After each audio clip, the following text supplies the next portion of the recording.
हरिओम तत्सत। ओम नमः शिवाय। गुरु गीता भगवान शिव और माँ भगवती पार्वती का यह संवाद स्कंद पुराण का अंग है। स्कंद भगवान कार्तिकेय, माँ पार्वती और भगवान शिव के पुत्र हैं। स्कंद पुराण में भगवान शिव ने गुरु की महत्ता का व्याख्यान किया है। गुरु और उसकी महत्ता की व्याख्या, गुरु का स्वरूप, गुरु पूजा करने की विधि, गुरु गीता को पढ़ने के लाभ आदि का वर्णन इस महान ग्रंथ में किया गया है। सद्गुरु कौन हो सकता है, उसकी महिमा कैसी है, शिष्य की योग्यता, उसकी मर्यादा, व्यवहार, अनुशासन आदि को भी पूर्ण रूपेण जानना नितांत आवश्यक है। गुरु की शरण में जाने से शिष्य को पूर्णत्व प्राप्त होता है तथा वह स्वयं परब्रह्म हो जाता है। उसके सभी धर्म अधर्म, पाप पुण्य आदि समाप्त हो जाते हैं तथा केवल एकमात्र चैतन्य ही शेष रह जाता है। वह गुणातीत व रूपातीत हो जाता है, जो कि उसकी अंतिम गति है। यही उसका गंतव्य है, जहाँ वह पहुँच जाता है।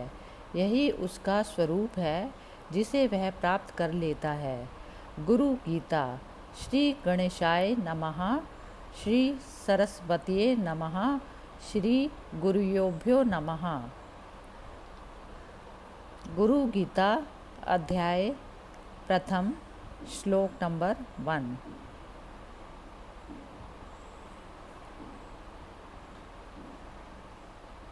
वो ब्रह्म अचिंत्य, अव्यक्त, तीनों गुणों रज सत तम से रहित, फिर भी देखने वालों के अज्ञान की उपाधि से त्रिगुणात्मक और समस्त जगत का अधिष्ठान रूप है, ऐसे ब्रह्म को नमस्कार हो।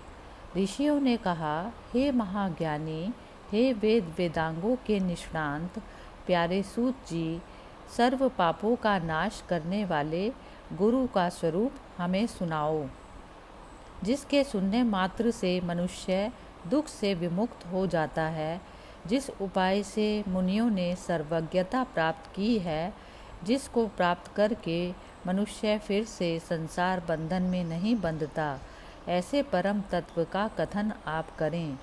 जो तत्व परम रहस्यमय एवं श्रेष्ठ सारभूत है और विशेषकर जो गुरु गीता है, वह आपकी कृपा से हम सुनना चाहते हैं।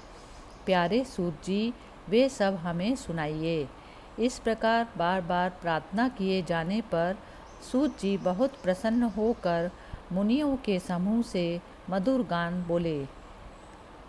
सूत जी ने कहा, हे सर्व मुनियों, संसार रूपी रोग का नाश करने वाली, मात्र स्वरूपिणी माता के समान ध्यान रखने वाली गुरु गीता कहता हूँ, उसको आप अत्यंत श्रद्धा और प्रसन्नता से सुनिए।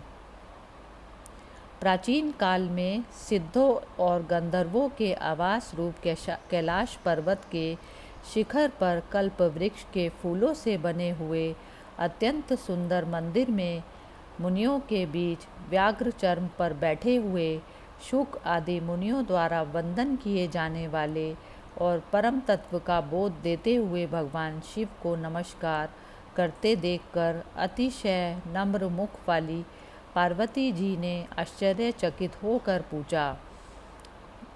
पार्वती ने कहा, हे ओमकार के अर्थ स्वरूप, देवों के देव, श्रेष्ठों के श्रेष्ठ, हे जगत गुरु, आपको प्रणाम हो। देव, दानव और मानव सब आपको सदा भक्तिपूर्वक प्रणाम करते हैं। आप ब्रह्मा, विष्णु, इंद्र आदि के नमस्कार के योग्य हैं। ऐसे नमस्कार के आश्रय रूप होने पर भी आप किसको नमस्कार करते हैं? हे भगवान, हे सर्व धर्मों के ज्ञाता, हे शंभो, जो व्रत सब व्रतों में श्रेष्ठ है, ऐसा उत्तम गुरु महात्म्य कृपा करके मुझे कहें।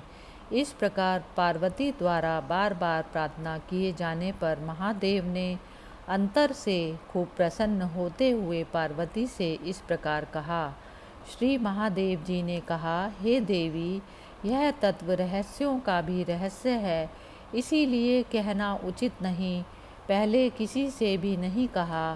फिर भी तुम्हारी भक्ति देखकर वह रहस्य कहता हूँ।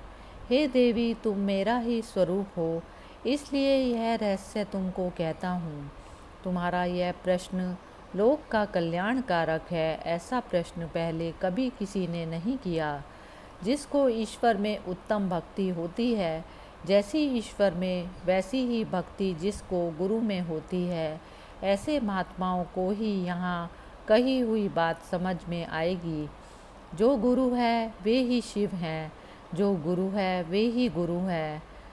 दोनों में जो अंतर मानता है वह गुरु पत्नी गमन करने वाले के समान पापी है।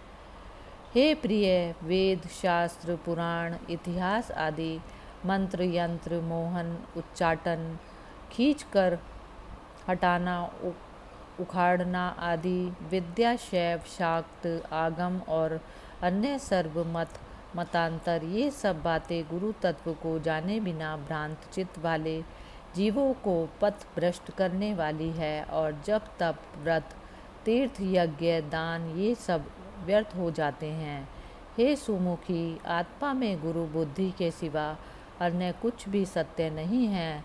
इसीलिए इस आत्मज्ञान को प्राप्त करने के लिए बुद्धिमानों को प्रयत्न करना चाहिए।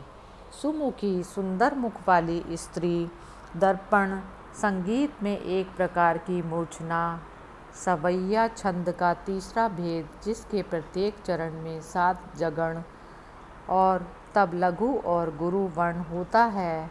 मदिरा सेवैया के आदि में लघु वर्ण जोड़ने से यह छंद बनता है। इसमें 11 और 12 वर्णों पर यति होती है। नीली अपराजिता जगत मूढ़ अविद्यात्मक माया रूप है और शरीर अज्ञान से उत्पन्न हुआ है। इनका विश्लेषणात्मक ज्ञान जिनकी कृपा से होता है उस ज्ञान को गुरु कहते हैं। जिस गुरुदेव के पाद सेवन से मनुष्य सर्व पापों से विशुद्ध आत्मा होकर ब्रह्मरूप हो जाता है, वह तुम पर कृपा करने के लिए कहता हूँ। श्री गुरुदेव का चरणामृत पाप रूपी कीचड़ दल दल का सम्यक शोषक है, ज्ञान तेज का सम्यक उद्दीपक है और संसार सागर का सम्यक तारक है। अज्ञान की जड़ को उखाड़ने वाले, अनेक जन्मों के कर्मों को निवारने वाले, ज्ञान और वैराग्य को सिद्ध करने वाले श्री गुरुदेव के चरना अमृत का पान करना चाहिए। अपने गुरुदेव के नाम का कीर्तन अनंत स्वरूप भगवान शिव का ही कीर्तन है। अपने गुरुदेव के नाम का चिंतन अनंत स्वरूप भगवान शिव का ही चिंतन है। गुरुदेव का निवास स्थान काशी क्षेत्र है। श्री गुरुदेव का पादोदक गंगा जी है। श्री गुरुदेव भगवान विश्वनाथ और निश्चय ही साक्षात तारक ब्रह्म हैं। गुरुदेव की सेवा ही तीर्थराज गया है। गुरुदेव का शरीर अक्षय वट वृक्ष है। गुरुदेव के श्री चरण भगवान विष्णु के श्री चरण है। वहाँ लगाया हुआ मन तदाकार हो जाता है। ब्रह्म श्री गुरुदेव के मुखारविंद चरणामृत में स्थित है। वह ब्रह्म उनकी कृपा से प्राप्त हो जाता है। इसीलिए जिस प्रकार स्वेच्छाचारी स्त्री अपने प्रेमी पुरुष का सदा चिंतन करती है, उसी प्रकार सदा गुरुदेव का ध्यान करना चाहिए। अपने आश्रम ब्रह्मचार्य श्रम आदि जाति कीर्ति पद प्रतिष्ठा पालन पोषण ये सब छोड़कर गुरुदेव का ही सम्यक आश्रय लेना चाहिए। विद्या गुरुदेव के मुख में रहती है और वह गुरुदेव की भक्ति से ही प्राप्त होती है। यह बात तीनों लोकों में देव ऋषि पितृ और मानवों द्वारा स्पष्ट रूप से कही गई है। गु शब्द का अर्थ है अंधकार अज्ञान और रू का अर्थ है प्रकाश। अज्ञान को नष्ट करने वाले जो ब्रह्म रूप प्रकाश है वह गुरु है, इसमें कोई संशय नहीं है। गुकार अंधकार है और उसको दूर करने वाले प्रकाश हैं। अज्ञान रूपी अंधकार को नष्ट करने के कारण ही गुरु कहलाते हैं। गुकार से गुणातीत कहा जाता है, रूकार से रूपातीत कहा जाता है। गुण और रूप से पर होने के कारण ही गुरु कहलाते हैं। गुणातीत, गुणों से अल्पित, परे और भिन्न, जिनका सत्व रज आदि गुणों से कोई संबंध ना हो और जो इन सब से परे हो, परमात्मा या ब्रह्म की संज्ञा। परमात्मा जो धीर मनुष्य दुख सुख में सम तथा अपने स्वरूप में स्थित रहता है, जो मिट्टी के ढेले, पत्थर और सोने में सम रहता है, जो प्रिय अप्रिय में सम रहता है, जो अपनी निंदा स्तुति में सम रहता है, जो मान अपमान में सम रहता है, जो मित्र शत्रु के पक्ष में सम रहता है और जो संपूर्ण कर्मों के आरंभ का त्यागी है, वह मनुष्य गुणातीत कहा जाता है। जो मनुष्य प्रकृति जन्य गुणों से दूर, उदासीन, सम तटस्थ है, वह गुणातीत है। गुरु शब्द का प्रथम अक्षर गु माया आदि गुणों का प्रकाशक है और दूसरा अक्षर रूकार माया की भ्रांति से मुक्ति देने वाला पर ब्रह्म है। गुरु सर्वश्रुति रूप श्रेष्ठ रत्नों से सुशोभित चरण कमल वाले हैं और वेदांत के अर्थ के प्रवक्ता हैं। इसीलिए श्री गुरुदेव की पूजा करनी चाहिए, जिनके स्मरण मात्र से ज्ञान अपने आप प्रकट होने लगता है और वे ही सर्व शम तम आदि संपदा रूप है। अतः श्री गुरुदेव की पूजा करनी चाहिए। शम दम आदि गुण, इनका आधार योगाभ्यास में तत्पर योगी अपनी योग विद्या के प्रचार से योग विद्या चाहने वालों का आत्मबल बढ़ाता हुआ सब जगह सूर्य के समान प्रकाशित होता है। मर्यादा भक्ति में भगवत प्राप्ति शम दम आदि साधनों से होती है, किंतु पुष्टि भक्ति में भक्त को किसी साधन की आवश्यकता ना होकर मात्र भगवत कृपा का आश्रय होता है। मर्यादा भक्ति स्वीकार्य करते हुए भी पुष्टि भक्ति ही श्रेष्ठ मानी गई है। संसार रूपी वृक्ष पर चढ़े हुए लोग नरक रूपी सागर में गिरते हैं, उन सब का उद्धार करने वाले गुरुदेव को नमस्कार हो।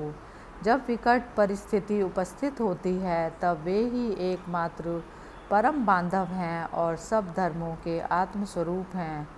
संसार रूपी अरण्य में प्रवेश करने के बाद दिग्मोड़ की स्थिति में जब कोई मार्ग नहीं दिखाई देता, चित्त भ्रमित हो जाता है, उस समय जिसने मार्ग दिखाया, उन गुरुदेव को नमस्कार। इस पृथ्वी पर त्रिविध ताप आदि व्याधि उपाधि रूपी अग्नि से जलने के कारण अशांत हुए प्राणियों के लिए गुरुदेव ही एकमात्र उत्तम गंगा जी हैं। ऐसे गुरुदेव को नमस्कार हो।